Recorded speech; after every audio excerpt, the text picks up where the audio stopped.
Assalamualaikum warahmatullahi wabarakatuh. Saya Nia Kurniati, CGP Angkatan 9 Kabupaten Cilacap. Pada video kali ini saya akan memaparkan pengimbasan budaya positif di sekolah.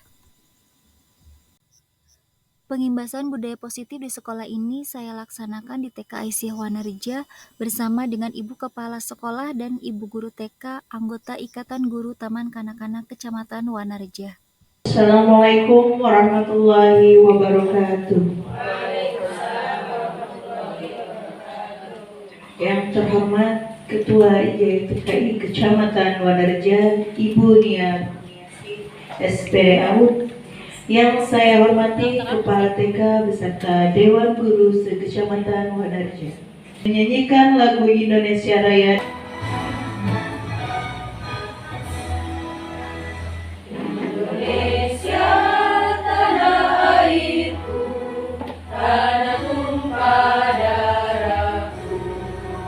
Sambutan Ketua IGTKI kepada Ibu Nia SPD AUD dipersilakan.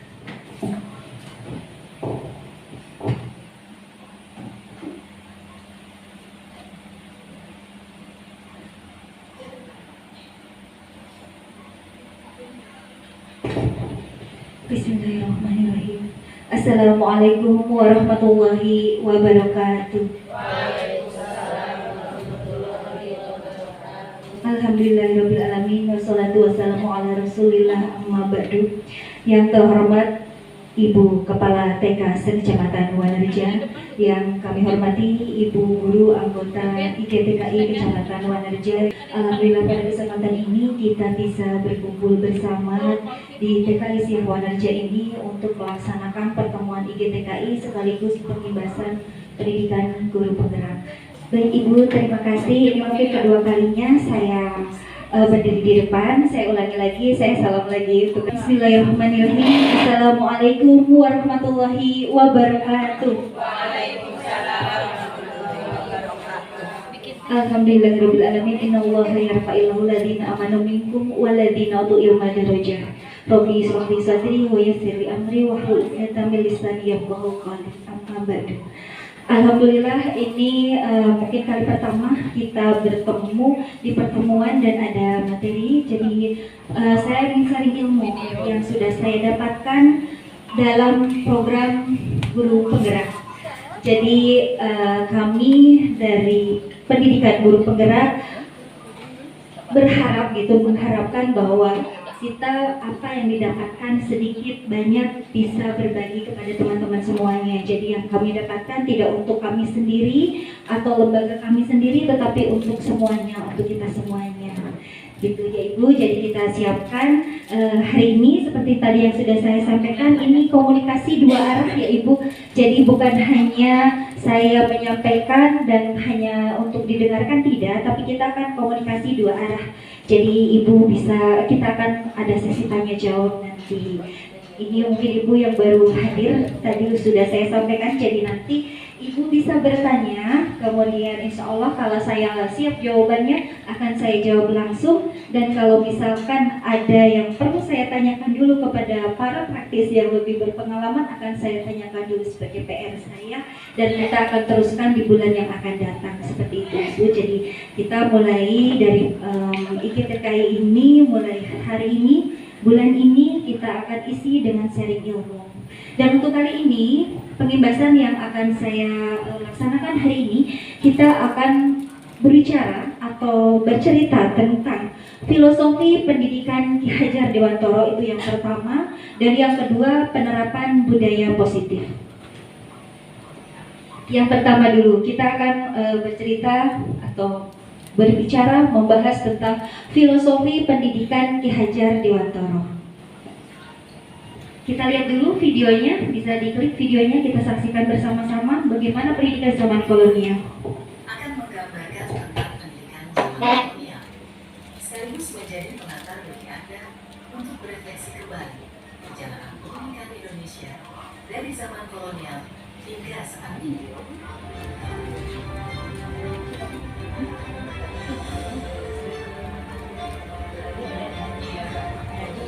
Anda, pada tahun 1854, Beberapa upah ini berinisiasi mendirikan sekolah-sekolah kabupaten, tetapi hanya untuk mendidik calon-calon pegawai.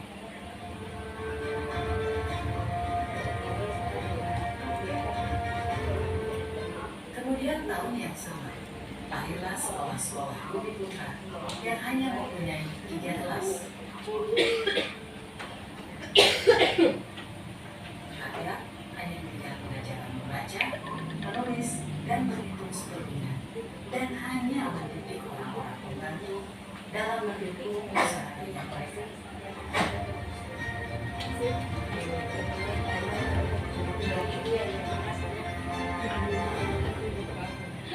Pemerintah Hindia Belanda memberikan kelonggaran kepada para calon pelajar untuk mendapatkan pendidikan dan pengajaran. Namun, tahukah Anda mengapa?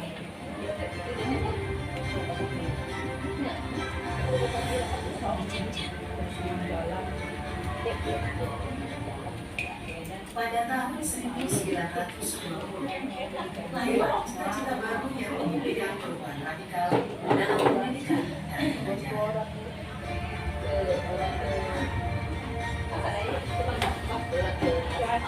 Pada tahun 1922, lahirlah Taman Siswa di Yogyakarta sebagai sebuah gerbang emas kemerdekaan dan kebebasan kebudayaan bangsa.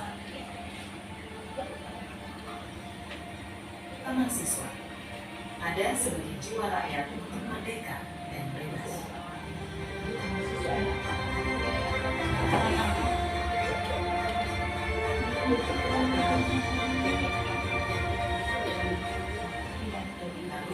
Apakah kita sudah merdeka?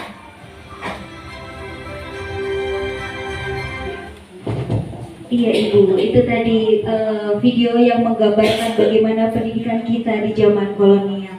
Tadi ada pertanyaan terakhir, apakah kita sudah merdeka? Apakah pendidikan kita sudah merdeka? Apakah anak-anak kita sudah merdeka dalam mendapatkan pendidikan?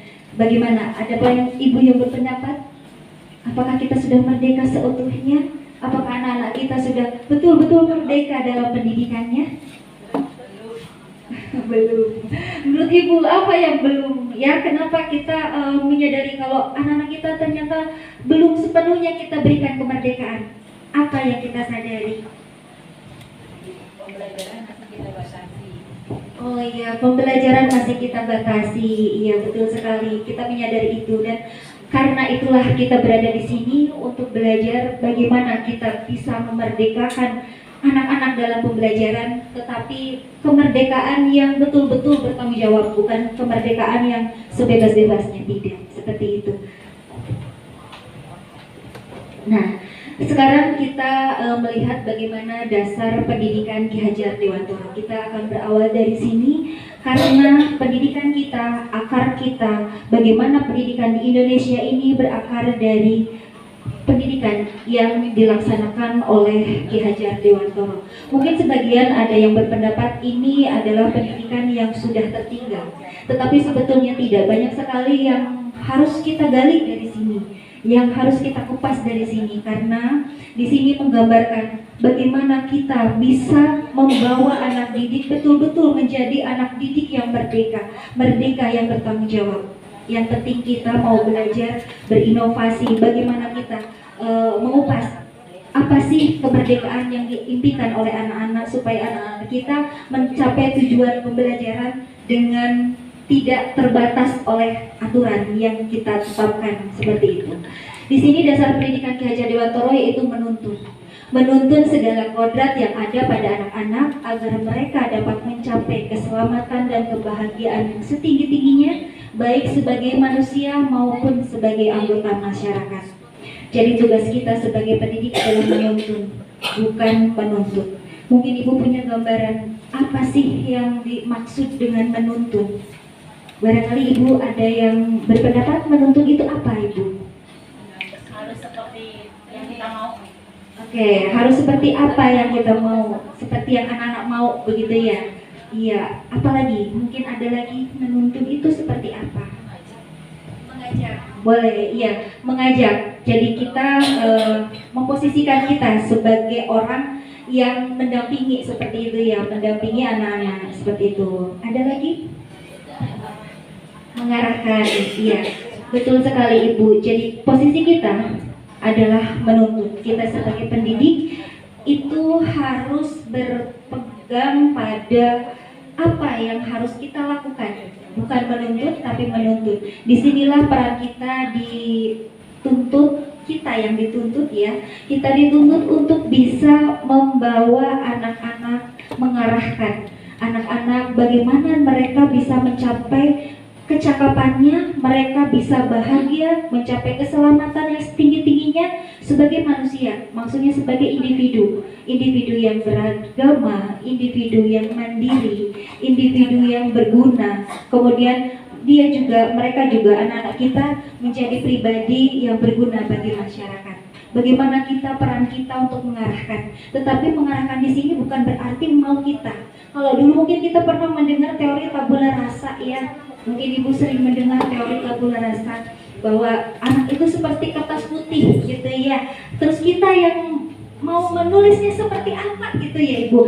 Ya tidak sepenuhnya itu salah, tidak. Setiap teori pasti ada kekuatan kelemahannya sendiri-sendiri. Tetapi kalau kita aplikasikan dengan pendidikan Ki Hajar Dewantara tidak seperti murni seperti teori tabula rasa, tidak. Karena anak itu punya rasa, punya cipta, punya pikiran. Ketika anak-anak ini mempunyai keinginan untuk belajar, dia hidup sebagai individu yang merdeka, bukan kita yang mencetak anak-anak menjadi seperti apa. Tugas kita hanya mengarahkan supaya apa yang mereka inginkan tercapai, tetapi satu hal mungkin yang menjadi pegangan ketika anak kita mungkin kita lihat membahayakan, misalkan apalagi di zaman yang sekarang gitu ya, banyak sekali peradaban yang mungkin karena ini era globalisasi gitu ya, banyak informasi yang sangat luar biasa gitu masuk.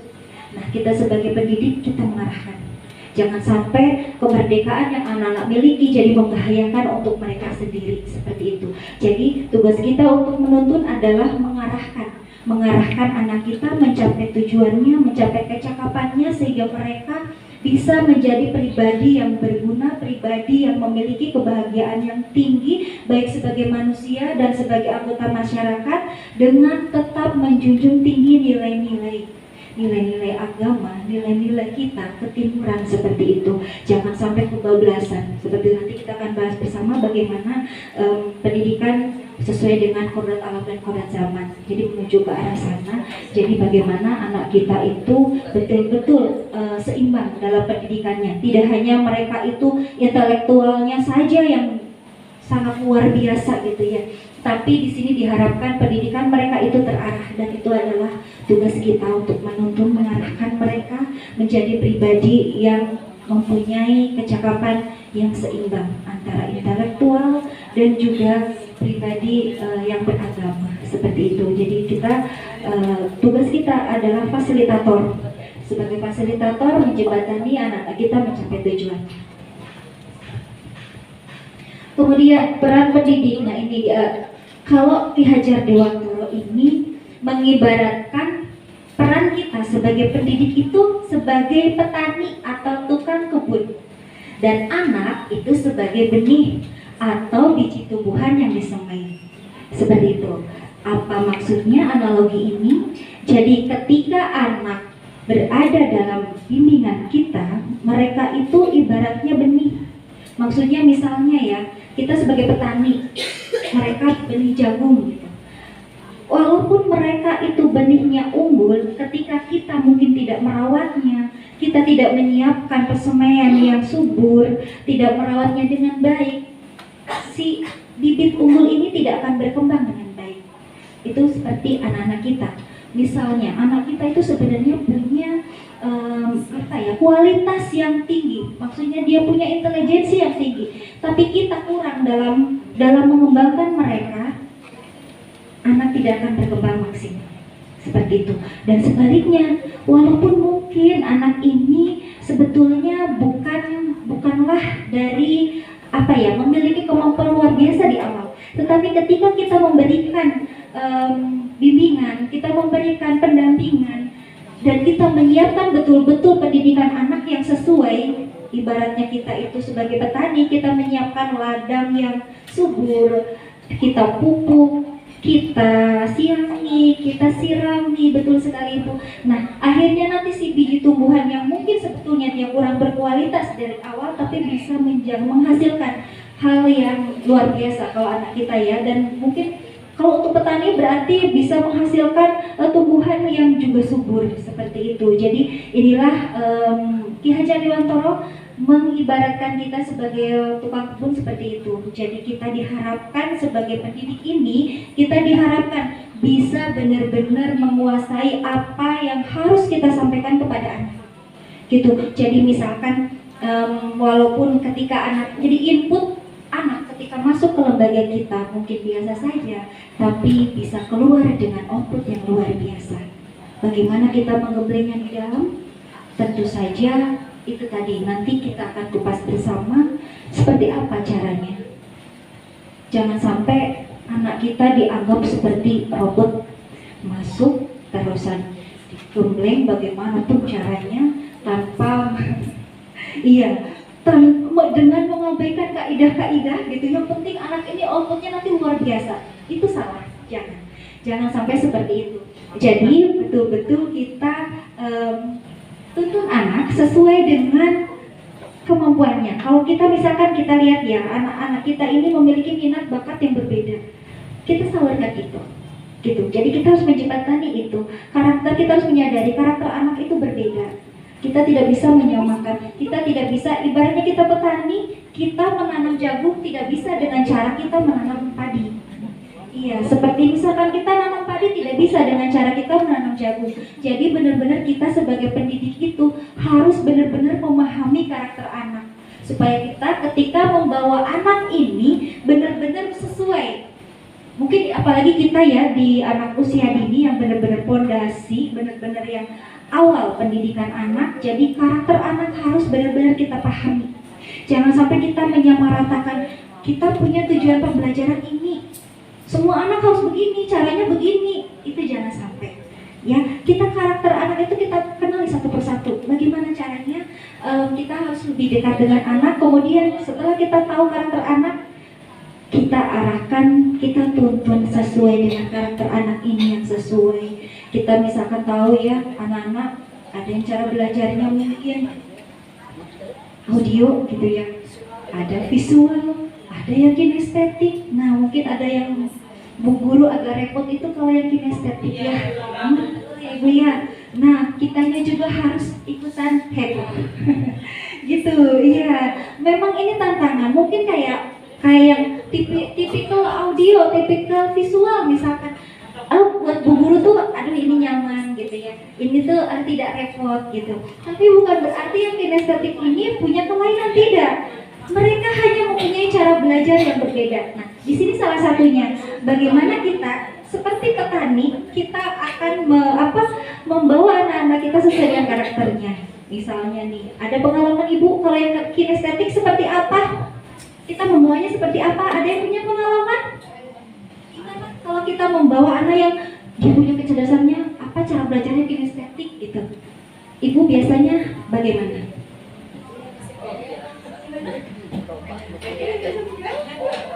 Apa pengalamannya? Kita berbagi ya. Bismillahirrahmanirrahim. Saya di TKIP juga menemukan anak yang karakternya seperti itu, gak mau diam, bentar-bentar ke kalenan, kebetulan sekolahnya dekat kalenan. Bagi pas awal-awal makanya suaranya serak gitu ya, karena belum tahu cara mengendalikannya gitu, cara mengendalikannya. Jadi dengan teriak-teriak kejerewekan gitu ya. Dia lari ikut lari gitu. Tapi sekarang alhamdulillah dengan pendekatan emosinya, sering diajak bicara, komunikasi, apa yang dia sukai agak lumayan narik, tapi belum 100%. Masih tetap banyak geraknya, nggak bisa duduk lama, cuma 1, 2, 3, 5 menit paling dia gerak terus gitu.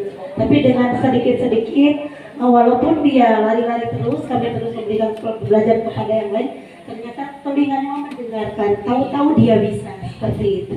Itu sedikit pengalaman, karena saya masih baru.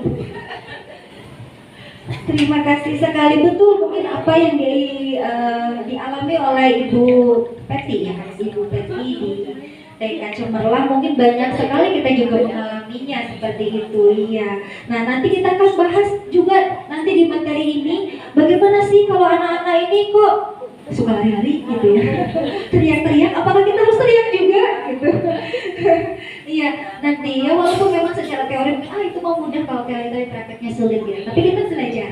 Iya, itu kita berada di sini, kita sebagai pendidik tentu saja. Ketika kita memutuskan menjadi seorang pendidik, kita harus punya konsekuensinya, kita tahu konsekuensinya. Jadi kita harus siap gitu ya. Walaupun mungkin itu sulit Bu, gitu, prakteknya sulit betul ya, tidak semudah teori, tapi kita harus mau berusaha seperti itu. Dan dalam proses penuntun ini anak diberikan kebebasan, seperti yang tadi saya sampaikan bahwa anak itu harus merdeka, anak itu bebas dalam menentukan apa yang dia inginkan. Makanya ketika pembelajaran saya kemarin mungkin agak mungkin agak tersentuh juga dengan nasihat yang saya dapatkan dalam pendidikan itu, bahwa betul-betul kita kalau awal belajar kita itu bertanya pada anak-anak. Jadi tidak melulu kita itu ini kegiatan untuk anak-anak hari ini gitu, tidak, tapi anak diberi kesempatan untuk memilih kegiatan yang dia sukai. Kemarin bahkan saya dikasih seperti angket gitu. Jadi bagaimana anak-anak itu, apakah sama bu guru itu suka diberikan pilihan gitu. Alhamdulillah saya sih kadang-kadang gitu ya, tapi tidak seterusnya kayak gitu. Jadi di depan itu ada semacam, mungkin ada kalanya kita memang udah menyiapkan tapi kemudian berkembang dengan keinginan anak bisa. Terus ada yang dari awal memang kita mempersilahkan anak untuk memilih gitu kegiatan yang dia suka. Jadi anak-anak betul-betul bebas dalam memilih dan kita hanya mengarahkan begitu. Nah, ini yang tadi saya sampaikan. Didiklah anak-anak dengan cara yang sesuai tuntutan alam dan zamannya sendiri. Jadi menurut Ki Hajar Dewantoro, pendidikan harus mempertimbangkan kodrat alam dan kodrat zaman. Kodrat alam ini apa? Kodrat alam itu di mana dia tinggal. Jadi gini, mungkin untuk anak-anak yang tinggal di daerah pedesaan, mereka cara bersikap, berperilaku mungkin akan terpengaruh dengan suasana pedesaan. Bagaimana dengan anak-anak di perkotaan mungkin juga akan berbeda. Bagaimana dengan anak-anak yang mungkin di daerah pesisir juga berbeda. Nah, di mana kita berada di lingkungan anak-anak, kita juga, oh iya, monggo Bu Dewi, hati-hati, terima kasih. Iya, jadi bagaimana anak-anaknya tinggal, kita harus memahami. Jadi penting bagi kita sebagai pendidik memahami anak-anak ini berasal dari mana. Seperti itu. Jadi kita akan menyesuaikan. Mungkin anak-anak ini kok berbeda, ternyata mungkin kebiasaannya tadinya di daerah mungkin lingkungannya pasar, atau mungkin yang biasa anak-anak lebih leluasa main sama anak-anak yang besar kayak gitu. Jadi mungkin ada yang bahasanya, mungkin ibu pernah menemukan ya, bahasanya agak kurang baik gitu ya, mungkin dapat dari anak yang gede gitu. Nah itu juga kita harus menyadari itu. Jadi kita harus sesuaikan dengan tuntunan alam dan kita bimbing anak-anak sesuai dengan kodrat alamnya. Kemudian kodrat zaman. Kodrat zaman yang dimaksud itu adalah zaman ketika anak-anak berada seperti zaman sekarang. Berarti anak-anak lahir di zaman digital, di era digital. Kita tidak bisa membatasi anak-anak nggak boleh main HP, tidak bisa. Anak-anak jangan main HP, tidak bisa. Karena apa? Ini zamannya. Dan kita memang tidak boleh melarang seperti itu. Hanya apa? Kita tetap punya tugas. Tugas kita justru lebih ekstra mungkin ya. Supaya apa? Kita benar-benar sadari ya, dari internet itu kita bisa mendapatkan banyak ilmu. Tetapi banyak juga ya negatifnya. Makanya itu kita kepada anak-anak mungkin lebih ke pengendalian gitu. Jadi tugas kita sebagai pendidik, sebagai penuntun dalam mendampingi anak-anak mencapai kemerdekaannya dalam berkembang itu harus menyaring. Jadi kita harus selektif, terus kita bisa mengarahkan. Bukan berarti anak nggak boleh, ya tidak bisa kita melarang anak-anak jangan, kamu nggak boleh pegang HP, tidak. Kita buat pedoman. pedoman aturan yang kira-kira satu tidak membahayakan kesehatannya, yang kedua secara intelektualnya, secara psikisnya, jangan sampai emosinya jadi tidak terkontrol hanya terbawa oleh internet misalkan seperti itu. Jadi kita lebih ke pengendaliannya seperti itu. Sekarang interpretasi pemikiran Ki Hajar Dewantoro. Jadi inti dari filsafat pendidikan Ki Hajar Dewantoro adalah perubahan. Dianalogikan seperti tata surya yang selalu bergerak, tidak pernah berhenti dari waktu ke waktu, tidak pernah statis. Ini maksudnya apa? Nah, makanya mungkin ketika ada sebagian yang berpikiran Ki Hajar Dewantoro pemikirannya itu sudah ketinggalan zaman karena itu zaman dulu katanya. Tidak. Kenapa? Karena menurut Ki Hajar Dewantoro, pendidikan ini tidak statis. Itu artinya kita sebagai pelaku pendidikan, kita harus betul-betul berinovasi. Kita harus mengikuti perkembangan, kita harus up to date. Dengan tetap menjunjung tinggi nilai-nilai ketimuran, nilai-nilai agama. Seperti itu. Itu yang diharapkan oleh pendidikan Ki Hajar Dewantoro. Kalau di sini dianalogikan sebagai tata surya. Contohnya, misalkan ini, tata surya kita ada planet, matahari, gitu ya, bumi, Jupiter, Mars, Saturnus. Apakah mereka berhenti? Tidak. Semuanya selalu berputar pada fokusnya.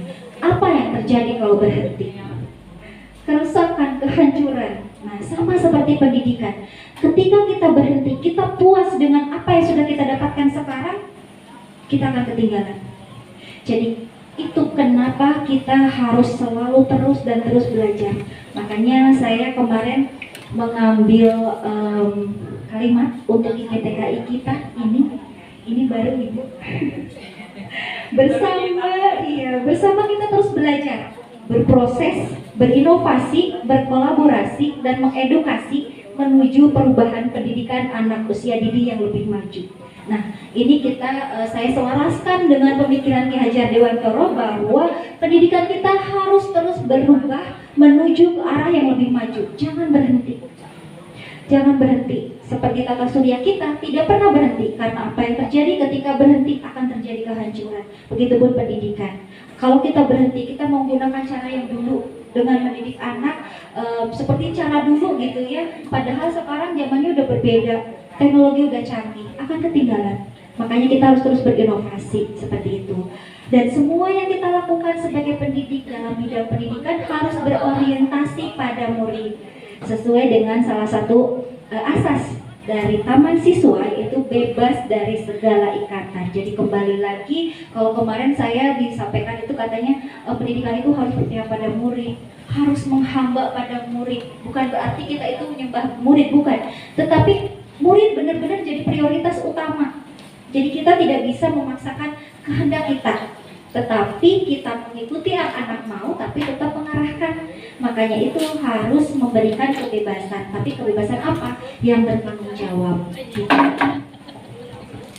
Sekarang yang kedua, ini penerapan budaya positif.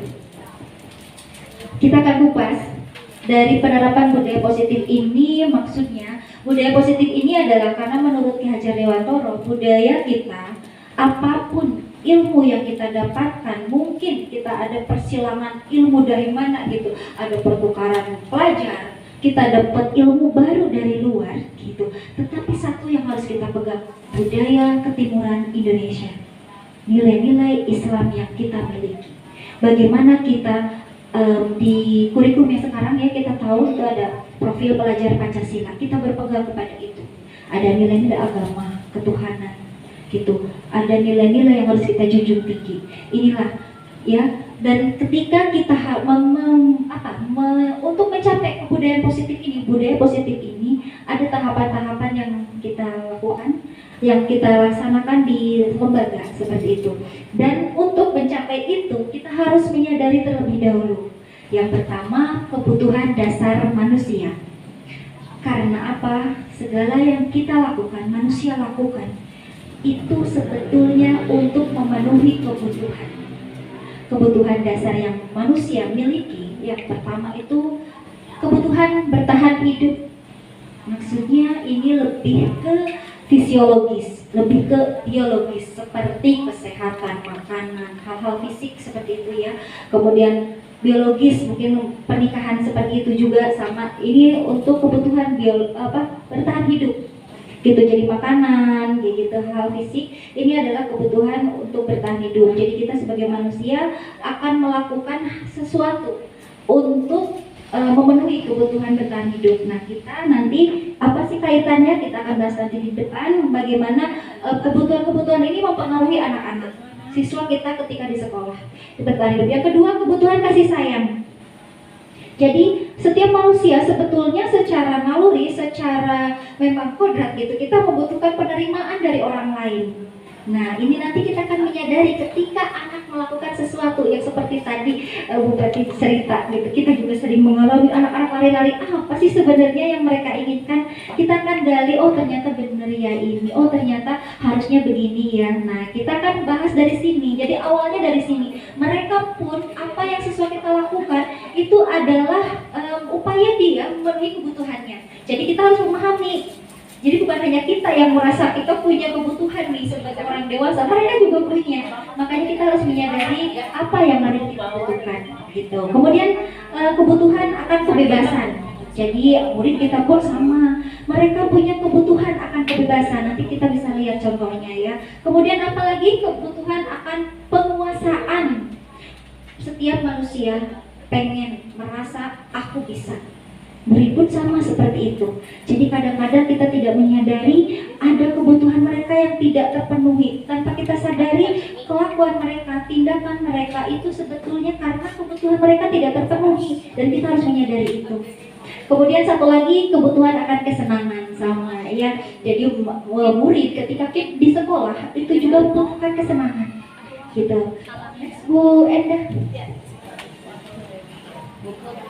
Nah, analisa kasus kita lihat nih ya Bu, kita perhatikan ini ada kasus nih, ada kasus anak TK. Bimo seorang anak TKB selalu berlari keluar kelas menuju jalan raya di depan sekolahnya yang ramai dengan kendaraan. Ada yang seperti ini suka keluar anak lari? Ada. Ya. Tingkahnya membuat Bu Guru, Bu Andi bingung dan seringkali lari mengejarnya. Ada berapa kemungkinan jawaban nih yang diberikan oleh Bimo. Nah, sekarang kita mencoba ya, kita identifikasi kebutuhan apa sih yang ingin dipenuhi oleh Bimo jika respon Bimo seperti di atas tadi, di kolom tadi ya. Kira-kira apa Bu? Tadi kalau kita kaitkan tuh ada kebutuhan bertahan hidup, ada kebutuhan kasih sayang, ada kebutuhan untuk mendapatkan apa tadi, penguasaan ya, kebebasan, penguasaan, kesenangan. Menurut Ibu apa nih? Kira-kira kebutuhan apa sih yang pengen Bimo penuhi? Kebutuhan Bimo ini. Misalkan kita kaitkan Bimo pengen kebutuhan kasih sayang, kira-kira jawaban Bimo apa? Coba, iya, misalkan ada banyak kemungkinan si anak ini. Gimana Bu? Ada yang mengemukakan pendapatnya? Kesenangan, Ibu. Enggak. Mungkin kesenangan. Kan itu larinya ke jalan raya yang ramai dengan kendaraan. Mungkin Bimo senang dengan kendaraan. Bisa. Ada lagi Bu? Ada lagi? Ada lagi Bu?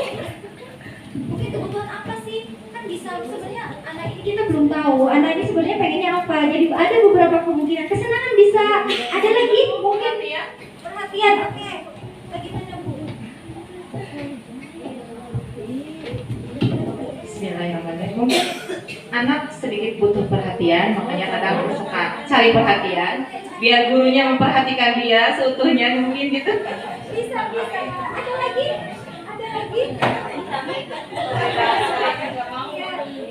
Iya, coba kita lihat ya Bu. Lanjut Bu Endah.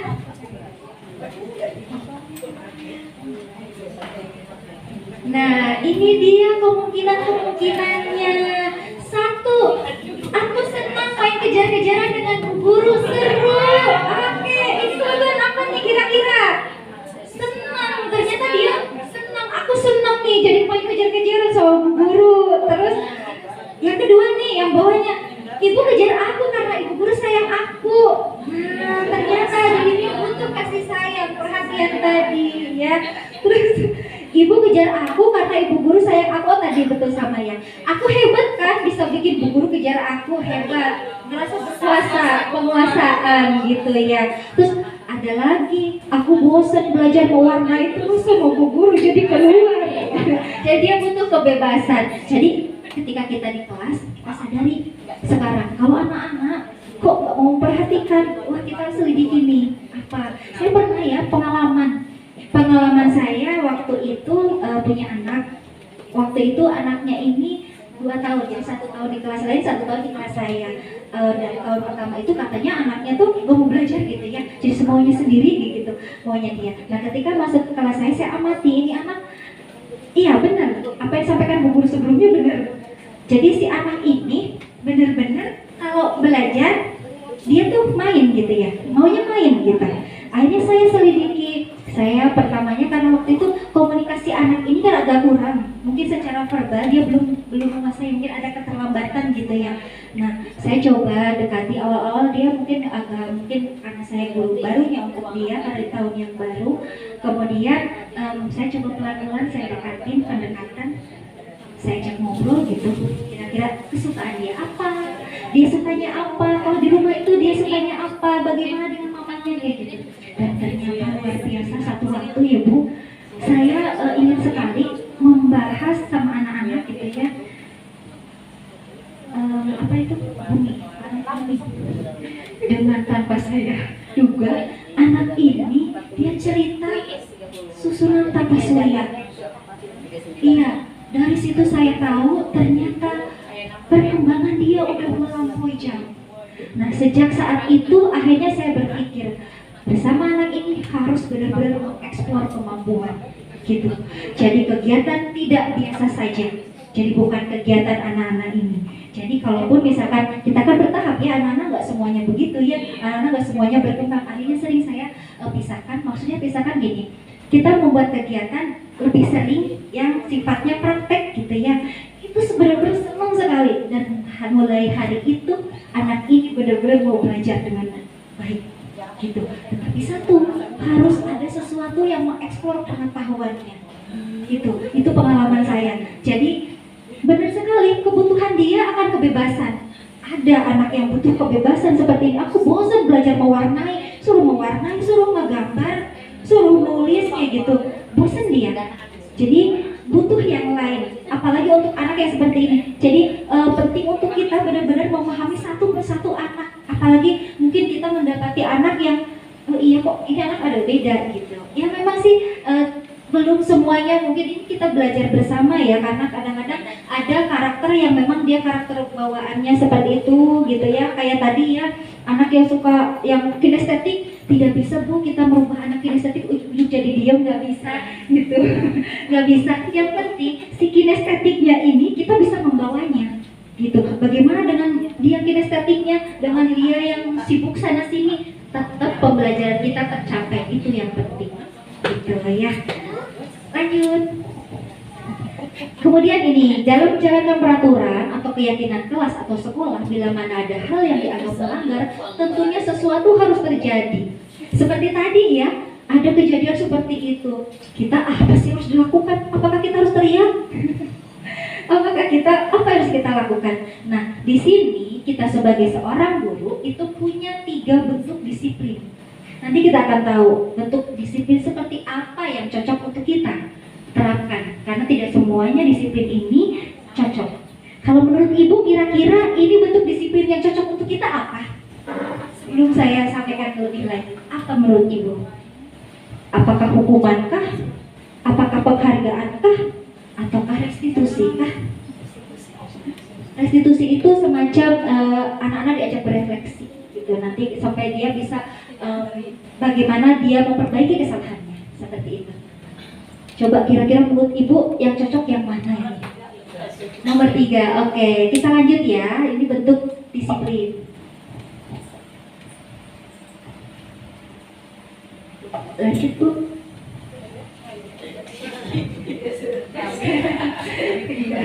Nah ini dia. Yang pertama, disiplin dalam bentuk hukuman. Ini sifatnya tidak terencana. Tidak ada keterlibatan anak dan bersifat satu arah. Contohnya, misalnya begini, anak terlambat, dan biasanya kalau yang namanya hukuman itu tidak nyambung sama yang dilakukan sama anak. Jadi gini, contohnya anak terlambat mungkin ya, mungkin kalau di kita di anak usia ini hukuman mungkin hampir tidak ada ya. Iya, SMP, misalnya SD mungkin ya. Anak terlambat, suruh keliling lapangan misalkan, suruh keliling halaman, nyambung nggak ibu? Nggak nyambung sama sekali, itulah hukuman. Hukuman itu tidak nyambung sama yang dilakukan kesalahannya. Dan biasanya itu berupa apa ya, menyakiti, baik secara perasaan ataupun secara fisik.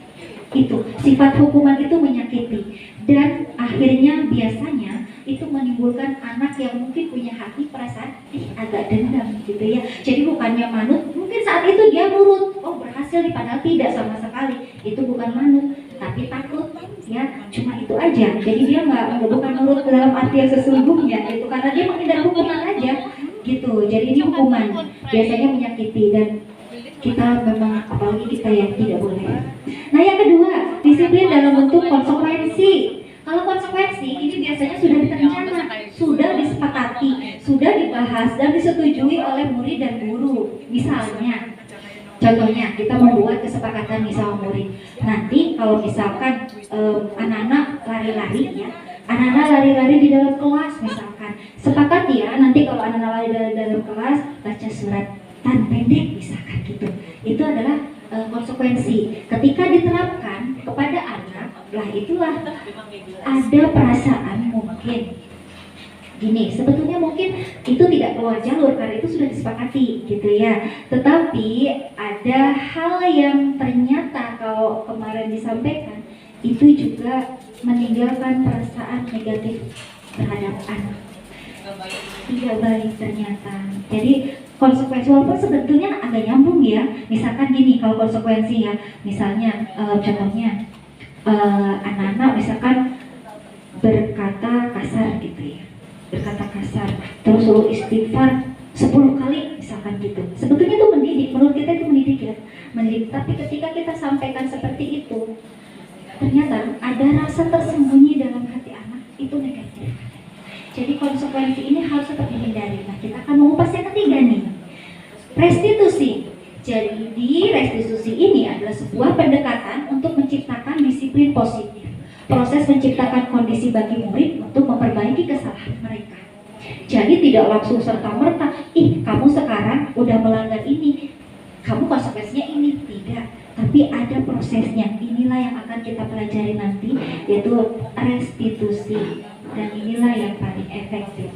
Restitusi yaitu pendekatan ini menciptakan disiplin yang lebih menekankan, lebih anak ini diberi kesempatan untuk memperbaiki kesalahan.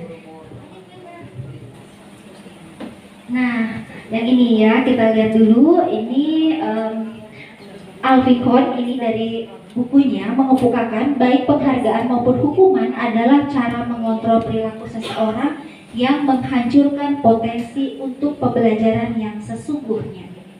Jadi di sini pengaruhnya ini jangka pendek dan jangka panjang ini seperti penghargaan.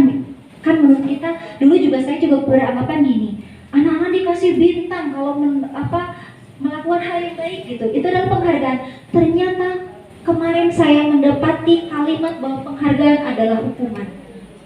Gitu. Jadi penghargaan adalah hukuman. Kenapa? Dalam jangka pendek itu efektif. Tetapi ketika jangka panjang ternyata tidak. Salah satunya gini. Misalnya kita di kelas selalu kasih penghargaan. Misalkan kasih bintang kayak gitu. Anak-anak senang sama kita. Misalkan ini sebagai contoh ya. Kita segurunya mungkin lagi keluar, digantikan sama guru lain yang belum tahu triknya kita di kelas. Nanti anak ini akan kembali ke kebiasaannya. Seperti itu contohnya, salah satu contoh. Jadi kenapa penghargaan ini akan menimbulkan hukuman? Karena anak tidak betul-betul memahami apa yang dia lakukan. Gitu. Jadi dalam jangka pendek efektif, tapi jangka panjang tidak. Seperti itu katanya. Jadi anak ini bergantung pada penghargaan. Dan untuk kitanya sendiri yang melakukan, misalkan ketika anak ini merasa tidak mendapatkan penghargaan yang biasa bu guru lakukan, anak ini akan lebih dari berontaknya. gitu ya. Jadi makanya kenapa penghargaan ini jadi hukuman gitu. Jadi kita harus benar-benar memperhatikan bagaimana kita memperlakukan anak-anak gitu. Ini yang mungkin ini salah satu yang saya dapatkan agak oh iya ya gitu baru gitu ya. Iya. Nah kita lanjut ke restitusinya dengan cara restitusinya ya. Lanjut. Sekarang kita lihat contoh dulu ya. Ini adalah analisa disiplin. Kita lihat untuk refleksi kita, apakah tadi kita sudah paham tentang hukuman, konsekuensi, dan restitusi. Apakah hukuman atau konsekuensi gitu ya. Yang pertama, mencatat 1000 kali di dalam buku. Saya tidak akan terlambat lagi ketika anak terlambat sekolah. Ini apa? Konsekuensi apa hukuman ini? Hukuman ya, ini benar-benar menyiksa sekali, betul Ibu. Kemudian membersihkan coretan yang dibuatnya di meja tulis. Konsekuensi, betul, konsekuensi karena kan dia udah mencoret di meja, berarti dia membersihkan, nyambung, berarti konsekuensi ya. Kemudian yang ketiga, murid diminta untuk push up 15 kali karena tidak menggunakan masker. Hukuman, iya betul. Menggantikan kertas tugas teman yang telah dicoret-coret. Konsekuensi betul karena nyambung ya sama yang dia langgar. Kemudian membersihkan WC sekolah karena mematahkan pensil kawannya. Oh iya tidak nyambung ya.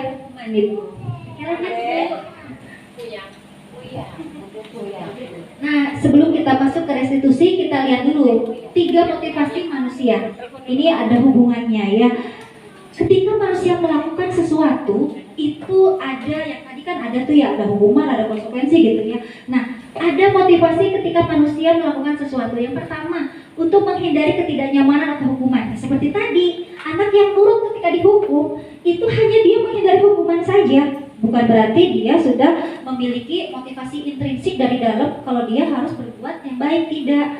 Nah, karena ada itu, motivasi manusia itu ada untuk menghindari ketidaknyamanan atau hukuman. Yang kedua nih, untuk mendapatkan penghargaan dari orang lain, itu seperti tadi ya, penghargaan berupa tadi ya, penghargaan itu hukuman karena apa?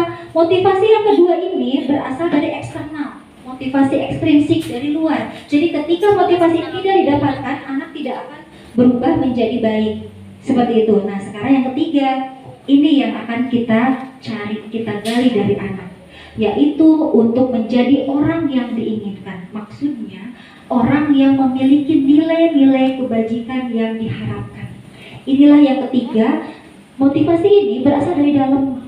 Jadi tanpa ada dorongan dari luar pun, manusia dengan seperti ini itu sudah memiliki keinginan sendiri. Jadi aku pengen menjadi seseorang seperti ini gitu. Jadi tanpa harus ada orang, kamu harus begini, kamu harus begitu, tidak. Atau mungkin ini ada hadiahnya loh, kamu harus begini, tidak. Bukan berdasar itu. Tapi memang dia memiliki keinginan sendiri. Nah ini yang ketiga, untuk menjadi orang yang diinginkan. Nah kita nanti dalam mendidik anak, mendisiplinkan juga ada ya untuk menuju ke arah situ, motivasi intrinsik. Nah ini sebagai seorang guru saat Anda hadir, oh ini refleksi untuk kita Ibu. Sebagai seorang guru, saat Anda hadir mengajari kelas tepat waktu, motivasi apakah yang mendasari tindakan Anda, tindakan kita ya? Apakah Anda datang tepat waktu ini karena tidak ingin ditegur atasan Anda, kemudian tidak mendapatkan surat peringatan, atau Anda ingin mendapatkan pujian dari atasan dan mendapatkan penghargaan sebagai guru berprestasi, ataukah untuk mendapat penghargaan ya gitu ya? Ataukah memang Anda menghargai diri Anda sendiri, diri kita sendiri, karena menghargai waktu, menghargai diri Anda sendiri sebagai teladan bagi murid. Kira-kira ini refleksi nih untuk kita nih. Apakah untuk menghindari ditegur sama ibu kepala sekolah? Apakah ingin dipuji sama orang lain, atau memang keluar dari hati kita bahwa ini adalah tanggung jawab kita. Nah ini boleh dijawab dalam hati masing-masing. Ini refleksi untuk kita, boleh dijawab sendiri-sendiri. Iya, tinggal kita memilih harus seperti apa yang sebaiknya gitu ya. Lanjut dulu. Nah ini keyakinan kelas. Nah untuk mencapai tadi motivasi intrinsik terus restitusi kata ibu tadi, gimana sih cara mencapainya? Nah salah satunya kita membuat keyakinan kelas dulu. Kita kan ini bicaranya tentang budaya positif di lingkungan sekolah ya, di lembaga. Jadi hal pertama yang kita lakukan adalah membuat keyakinan kelas. Kalau dulu mungkin kita pernah mendengar kesepakatan kelas gitu ya. Nah, kesepakatan kelas ini diturunkan lagi menjadi keyakinan kelas. Jadi betul-betul diadopsi lagi gitu ya, dijabarkan, bukan dijabarkan, berarti diambil intisarinya gitu. Jadi mewujudkan kelas yang aman, nyaman, dan menyenangkan sehingga murid dapat belajar dengan bahagia dengan penerapan budaya positif di dalamnya. Nah, itu tadi mencakup di dalamnya. Jadi untuk mencapai restitusi tadi ya, penerapan budaya positif tadi. Kemudian ini nilai-nilai kebajikan yang diterima secara universal. Nih ada keadilan, kehormatan, peduli, integritas, kejujuran, pelayanan, keamanan, kesabaran, tanggung jawab, mandiri, berprinsip, keselamatan, dan kesehatan. Ini nilai kebajikan secara universal. Jadi yang secara umum kita harus terapkan kepada anak-anak, kepada murid-murid kita dalam keyakinan kelas tadi. Ya mungkin kita menyesuaikan ya Ibu, menyesuaikan dengan kondisi. Kalau kita di anak usia dini tentunya apa yang didapat ini disesuaikan dengan kondisinya. Lanjut. Nah, yang pertama ini bagaimana kita menyusun keyakinan kelas. Jadi ketika nanti kita menghadapi anak-anak dengan perilaku mungkin yang berbeda, nah inilah apa ya, salah satu senjata awal gitu. Jadi kita tuh diarahkan dulu nih, kita buat keyakinan kelas. Ini sebenarnya proses Ibu, saya pun karena mendapatkan ilmu ini baru ya dalam modul yang sekarang. Jadi masih dalam proses saya membuat keyakinan kelas ini. Kemarin kan baru kesepakatan bersama gitu ya di awal masuk gitu ya. Nah ternyata lebih dalam lagi membuat ini. Dan saya mungkin masih dalam tahap mencoba sama gitu ya. Ini ilmu baru yang langsung saya sampaikan ke Ibu. Jadi pertama, tentukan nilai kebajikan berdasarkan profil pelajar Pancasila. Nah, seperti tadi ya, karena kita mungkin kan mengacunya, kalau saya lihat nilai kebajikan dalam profil pelajar Pancasila itu kan udah menyeluruh sekali ya. Ada keimanannya, gitu ya. Di situ juga mungkin ada sosialisasinya, ada berkebinekaan global gitu ya, ada mandiri gitu, ada inklusi, semuanya tuh udah ada di situ. Nah, kita aplikasikan bagaimana menuju ke arah sana, tentunya menyesuaikan dengan kondisi anak TK. Yang kedua nih, keyakinan kelas bersifat lebih abstrak daripada aturan yang lebih rinci dan konkret. Jadi mungkin lebih ke apa ya, lebih sesuatu yang berkata sifat gitu ya, gitu. Kemudian keyakinan kelas berupa pernyataan universal yang umum. Pernyataan keyakinan kelas senantiasa dibuat dalam bentuk positif. Seperti ini contohnya. Misalkan keyakinan kelas tidak boleh lari, misalkan, nah kita ganti jalan. Gitu ya, jalan di dalam kelas gitu, jalan gitu. Jadi tidak ada keyakinan kelas dalam bentuk negatif. Jadi kalimatnya positif. Keyakinan kelas hendaknya tidak terlalu banyak sehingga mudah diingat dan dipahami oleh semua warga kelas. Jadi dipersempit, jadi diambil gitu ya. Tapi keyakinan kelas ini dibuat bersama dengan murid. Jadi murid benar-benar memahami. Nah, semua warga kelas hendaknya ini tadi ikut berkontribusi dalam pembuatan keyakinan kelas lewat kegiatan curah pendapat. Jadi dalam ini ada curah pendapat. Dan kedepannya selalu meninjau kembali keyakinan kelas. Ini saya, karena kan kita di TK ya, kita membuat keyakinan kelas. Aduh, anak-anak mungkin kan kalau membuat keyakinan itu mungkin anak-anak membuat tulisan dulu, misalkan apa sih harapan kita dengan kelas kita, anak-anak menuliskan gitu. Tapi kan kita di TK, kita bantu dengan gambar. Saya sudah mencoba kemarin, tapi memang penerapannya masih dalam proses itu. Jadi ini, jadi saya bantu dengan gambar. Ini contoh saja ya, dari jauh nanti kelihatan. Jadi kita buat pandu dengan gambar, ada gambar. Dari jauh kurang kelihatan ya. Saya buat seperti ini. Jadi anak ketika kita berdiskusi sama anak gitu ya. Nah, nanti lihat gambarnya. Nanti kalau misalkan kayak saling membantu, nih ada anak lagi ini. Ya, jadi diterangkan gambarnya dulu. Gitu. Jadi dengan gambar ada tulisannya. Gitu. Jadi kita pandu dengan seperti itu. Karena kan kita menyadari kita anak TK belum bisa baca, belum bisa nulis. Jadi nanti anak-anak dipegangin ini, terus anak-anak nanti milih. Ini Bu Guru tempelkan ke anak kayak gitu. Ambil apa gitu. Jadi ada tulisannya, ada gambar yang memandu. Misalkan ini ya, kalau saya ini menjaga etika, sopan santun, misalkan ada gambarnya lagi salaman atau apa kayak gitu, ada gambar gitu pokoknya. Iya, jadi ada gambarnya. Jadi anak-anak bisa melihat simbol dari gambar itu. Kemudian ini berdoa nih, misalkan mengajak supaya di kelas kita itu berdoa, selalu berdoa sebelum sudah kegiatan. Di sini ada nama doanya, gitu. Terus ini menghormati dan saling membantu. Iya. Nah, sama ini supaya anak-anak tidak individualis misalkan, jadi tidak ada geng-gengan gitu. Jadi menghargai dan menjaga kekompakan misalkan, jadi ditekankan karena mungkin saya mencoba sama anak-anak itu karena kita sadari lah ya kalau anak-anak kan nggak bisa dibawa dengan kalimat terstruktur seperti ini, ya memang jadi panjang kalimatnya, jadi kita ngalir ngidul dulu gitu, membawa ke tujuan itu memang harus muter-muter dulu gitu ya. Ini seperti itulah anak TK.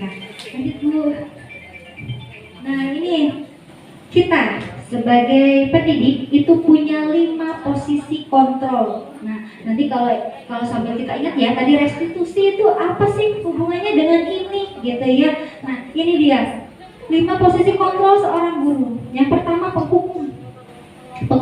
Jadi tadi kita apa ya yang sifatnya itu kalimatnya juga mungkin kasar gitu ya. Nah itu penghukum. Kemudian kedua pembuat rasa bersalah. Contohnya kita bicaranya pelan tapi pedes gitu ke anak-anak. Nah itu pembuat rasa bersalah.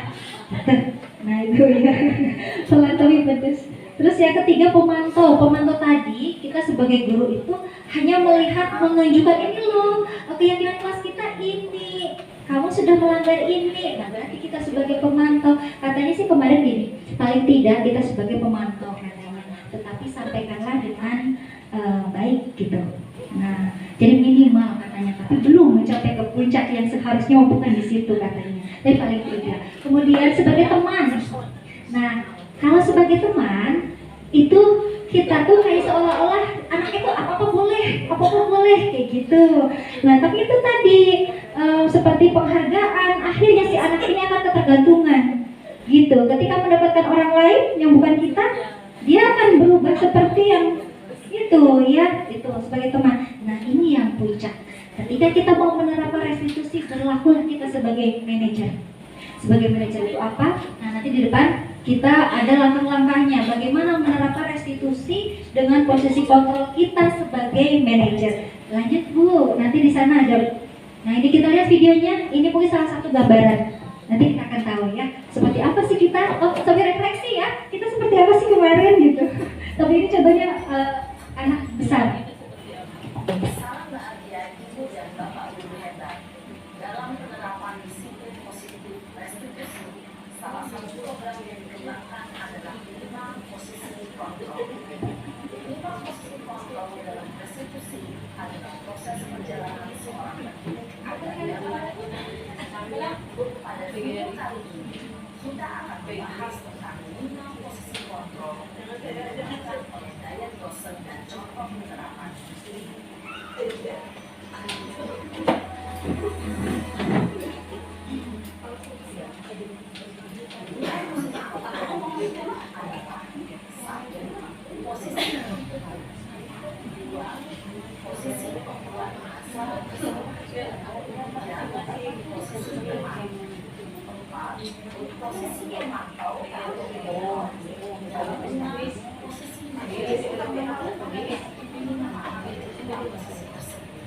Mari kita saksikan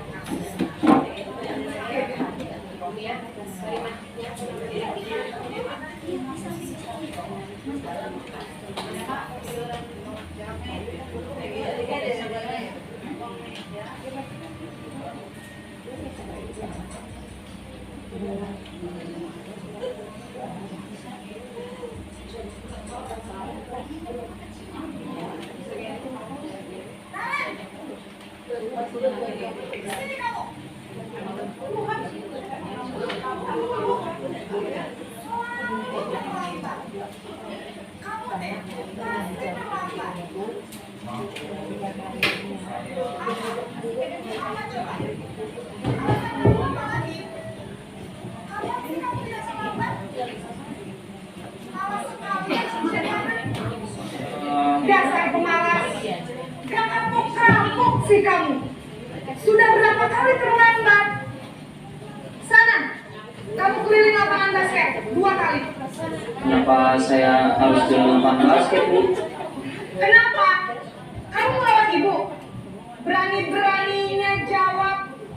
Sudah terlambat, masih berani jawab pula. Sekarang, keliling lapangan basket 5 kali sekalian. Lihat kamu. Cepat. Pergi sana ke lapangan basket.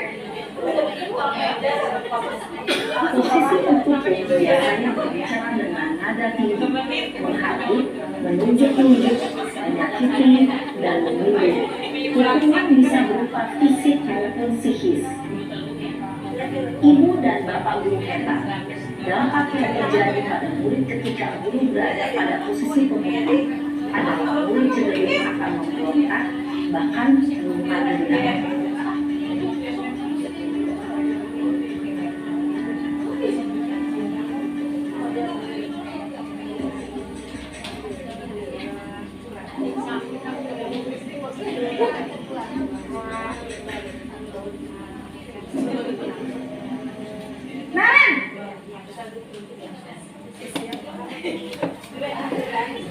Selamat pagi, Bu.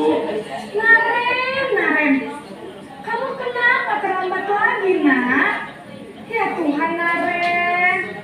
Kamu senang ya bikin ibu susah ya? Kalau kamu terlambat lagi, nanti ibu yang disebut bapak kepala sekolah, nak. Disangka ibu tidak bisa membina kamu. Duh, gimana ini? Maaf, Bu. Duh, Gusti Naren. Kamu suka ya kalau ibu tegur bapak kepala sekolah? Terus, sekarang ibu harus tulis apa yang di buku absen? Ini kamu sudah sering terlambat loh. Ibu harus apa coba? Maaf, Bu. Maaf sekali. Ya sudah, lain kali jangan bikin ibu susah lagi ya nak ya. Ibu tidak akan kuat lagi kalau kamu begini terus. Bisa jantungan kalau ibu kepala sekolah. Sana cepat kelas. Maaf ya, Bu. Maaf sekali. Posisi pembuat rasa bersalah berbicara dengan nada tenang, cenderung lembut, namun kata-kata yang diutarakan membuat murid merasa menjadi orang yang gagal, memandang buruk dirinya sendiri, merasa tidak berharga, dan tidak sanggup membahagiakan orang lain. Ketika guru mengambil posisi pembuat rasa bersalah, murid akan menganggap dirinya yang bersalah dan ia akan menyimpan emosi negatif tersebut di dalam dirinya.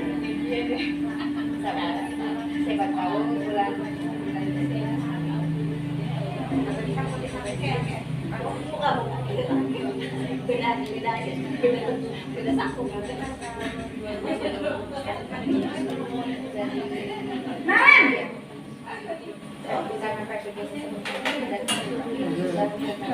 Selamat pagi, Bu. Wah, sudah jam berapa ini nak? Terlambat lagi ya sayang. Iya, Bu. Habis ibu saya belum membangunkan saya, Bu. Kamu malah menyalahkan ibu kamu. Kamu bukannya anak yang larinya paling kencang. Kok terlambat sih? Iya, Bu. Saya memang terlambat bangun tadi. Jadi, biarpun saya lari kencang, tetap gak kekejar, Bu. Ya sudah sana. Nanti lain kali larinya lebih kencang lagi ya. Biar gak terlambat lagi. Bikin senang ibu. Demi ibu. Bisa kan? Bisa lah, Bu. Ya sudah sana masuk kelas. Ibu beresin urusan absen kamu. Kamu ini ada-ada saja. Dalam posisi teman, guru berbicara dengan nada suara ramah, akrab, cenderung bersenda gurau untuk menjaga suasana tetap santai. Murid akan merasa senang, aman, dan akrab dengan guru. Identitas yang tercipta adalah identitas sukses atau berhasil. Namun, perlu diingat, karena ini masih dorongan eksternal, maka ada faktor ketergantungan dari murid kepada orang tertentu. Di sini, guru absennya, sehingga di lain waktu, murid bisa berperilaku baik, namun hanya kepada orang-orang tertentu saja.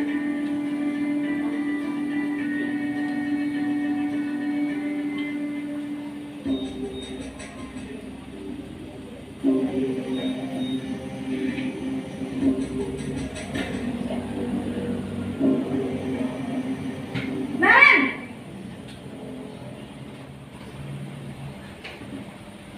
Selamat pagi, Bu. Naren, apa peraturan sekolah kita tentang jam berapa kita harus masuk sekolah, nak? kita harus di sekolah jam 7, Bu. Iya betul, sekarang sudah jam 7.20. Naren sudah tahu konsekuensinya jika terlambat hadir. Paham, Bu. Saya harus tinggal kelas pas jam istirahat selama 20 menit. Iya benar, konsekuensinya demikian. Jadi nanti jam 9.30 pas istirahat, kamu harus tinggal di kelas, kerjakan tugas tambahan untuk ketertinggalan kamu, ya? Baik, Bu. Posisi pemantau mengandalkan penghitungan atau data untuk mengontrol murid. Guru mengarahkan murid berdasarkan peraturan dan konsekuensi. Seorang pemantau menunjukkan bahasa tubuh dan ekspresi wajah yang datar dan cenderung formal.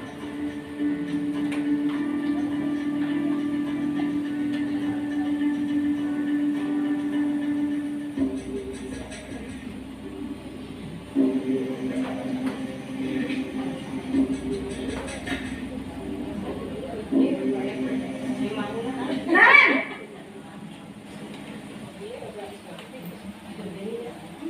Selamat pagi, Bu. Selamat pagi, Naren. Maaf, Bu. Saya terlambat.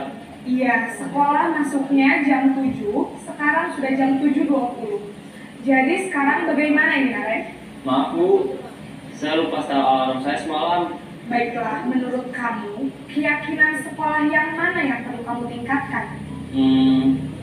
Menghargai diri sendiri dan orang lain mungkin, ya, Bu. Setuju. Jadi, apakah Naren meyakini prinsip saling menghormati tersebut? Iya, Bu. Saya meyakininya. Apakah Naren bersedia memperbaiki masalah keterlambatan ini? Bersedia, Bu. Bagaimana kamu akan perbaiki masalah keterlambatan ini? Saya akan coba untuk tidak lupa menyetel alarm saya, Bu.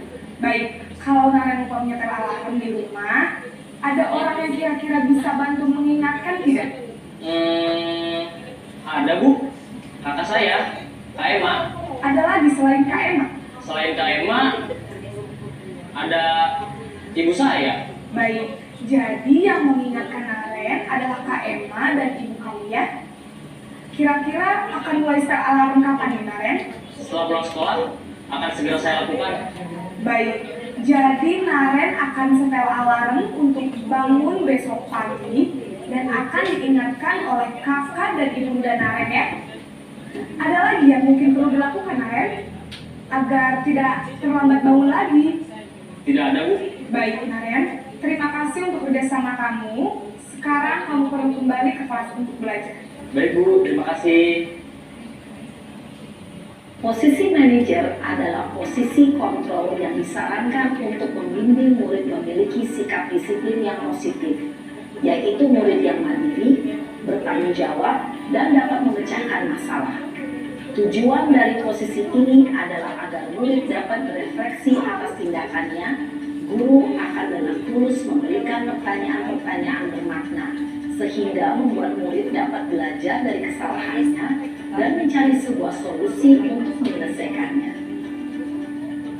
Ibu dan bapak guru hebat, setelah mengamati adegan kelima posisi kontrol tadi, kira-kira posisi mana yang paling ideal? Posisi mana yang dapat ya, tentu posisi manajer.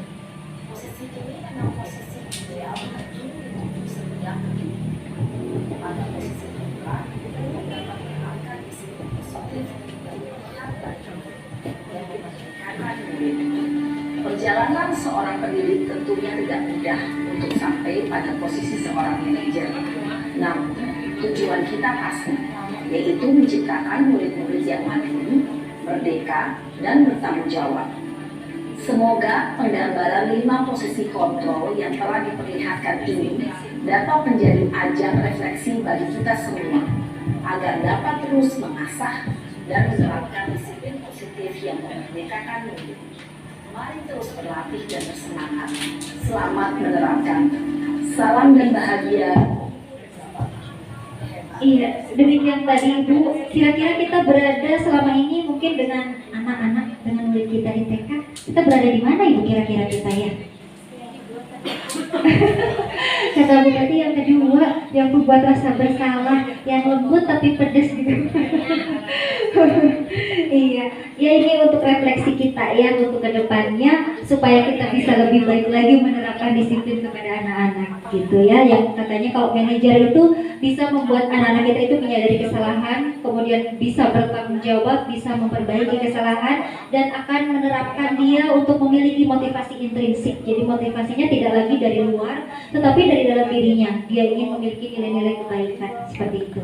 Nah, di sini ada penerapan segitiga restitusi. Seperti tadi yang disampaikan dalam kitab penerapan restitusi tadi itu ada 3 tahapan. Yang pertama menstabilkan identitas, yang kedua validasi tindakan yang salah, dan yang ketiga menanyakan keyakinan. Kita coba dibuka, Bu. Nah ini sebetulnya ini saya terapkan di sekolah, cuman karena ya namanya anak TK kita muter-muter, durasinya jadi panjang sekali, jadi saya potong gitu. Jadi seperti ini. Jadi ketika anak-anak berbuat salah, kita tanya dulu, sama sih sepertinya ya, kita tanya dulu. Ngecek katanya, ngecek temannya nangis gitu.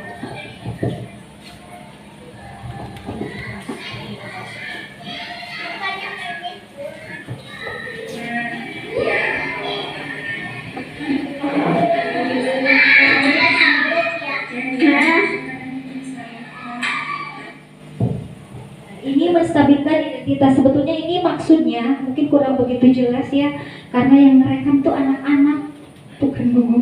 Jadi anak-anak pegang suara di belakang itu backsoundnya ramai sekali gitu. Ini maksudnya gini. Jadi ketika anak-anak berbuat salah, ini tadi ceritanya dia tuh bikin temannya nangis, katanya diejek temannya itu hidungnya kayaknya apa gitu. Jadi pokoknya gitu deh. Jadi temannya tuh nangis. Nah, jadi untuk menstabilkan identitas itu ditanyakan dulu kepada anak apa yang sebenarnya terjadi. Gitu ditanyakan dulu. Setelah itu kita sampaikan apa yang untuk apa, maksudnya apa yang dia inginkan. Jadi seperti tadi, kebutuhan apa sih yang ingin dipenuhi? Kata dia senang ngeledekin kayak gitu. Jadi senang aja ngeledekin kayak gitu, gak ada maksud apa-apa, itulah anaknya. Nah, dari situ kita sampaikan kita memang kadang-kadang punya kesenangan sendiri. Jadi menstabilkan identitas, jangan sampai anak ini merasa aku salah banget ya gitu. Jadi betul kita punya kesenangan, tapi alangkah lebih baik kesenangannya itu dengan hal yang lain. Jadi kita sampaikan itu. Jadi apa yang dia lakukan kita sebutkan kalau itu adalah wajar, manusiawi. Kita sebagai manusia berbuat salah juga wajar. Kita mempunyai kesenangan juga wajar kayak gitu. Tetapi alangkah lebih baik kita ditujukan kepada anak yang sebaiknya itu apa gitu, tanpa menyalahkan gitu. Itu yang pertama, menstabilkan identitas. Kemudian ini yang kedua dan ketiga.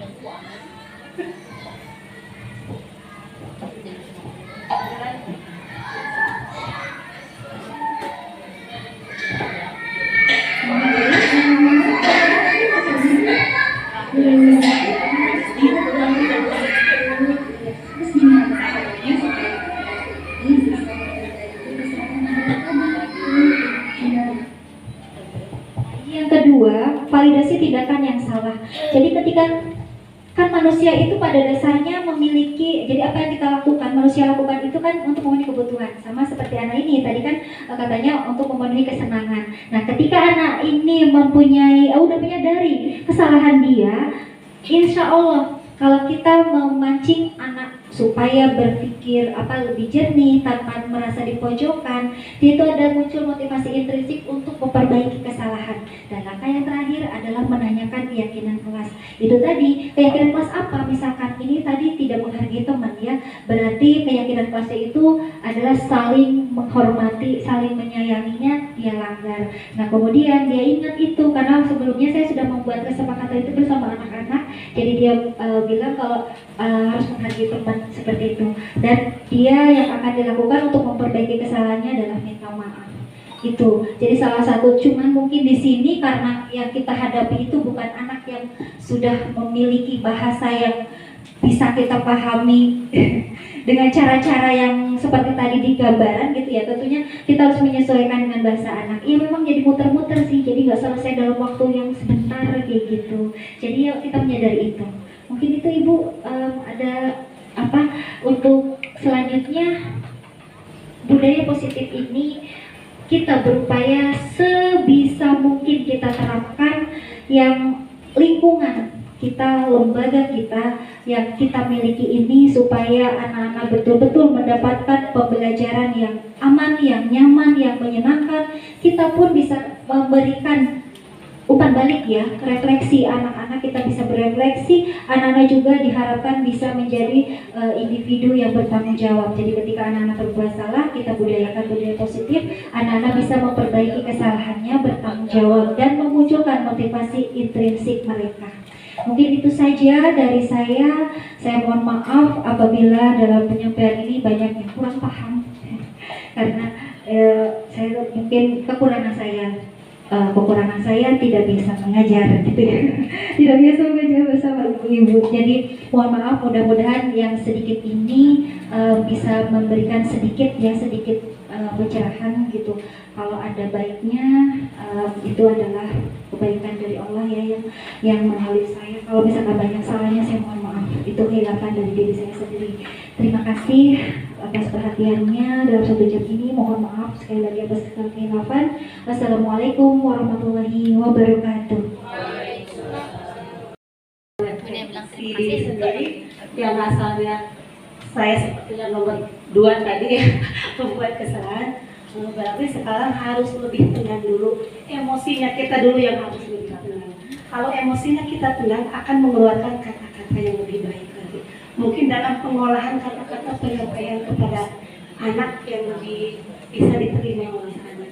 Yang kuncinya mah kitanya harus bahagia dulu, tenang dulu mungkin seperti itu. Soalnya kalau di rumah ruwet, kalau ada masalah bisa ke bawah-bawah, bisa malah seperti itu. Mungkin begitu. Terima kasih Bu Perti. Siapa lagi Ibu? Ibu?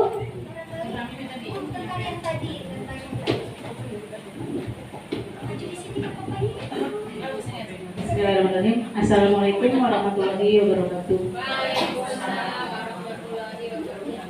Yang kami hormati Kepala Tekas Kecamatan Arja, yang saya hormati pula Dewan Guru Kecamatan Arja.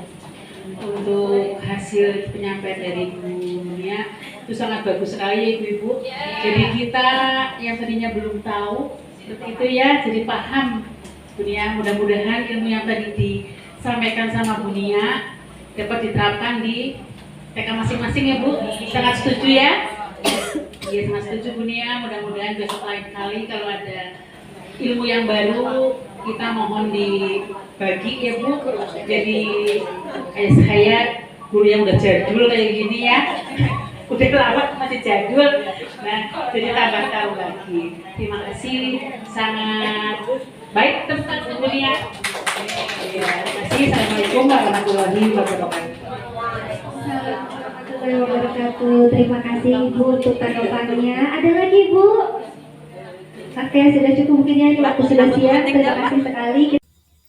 Demikian pengimbasan budaya positif di sekolah yang sudah saya laksanakan. Terima kasih. Wassalamualaikum warahmatullahi wabarakatuh.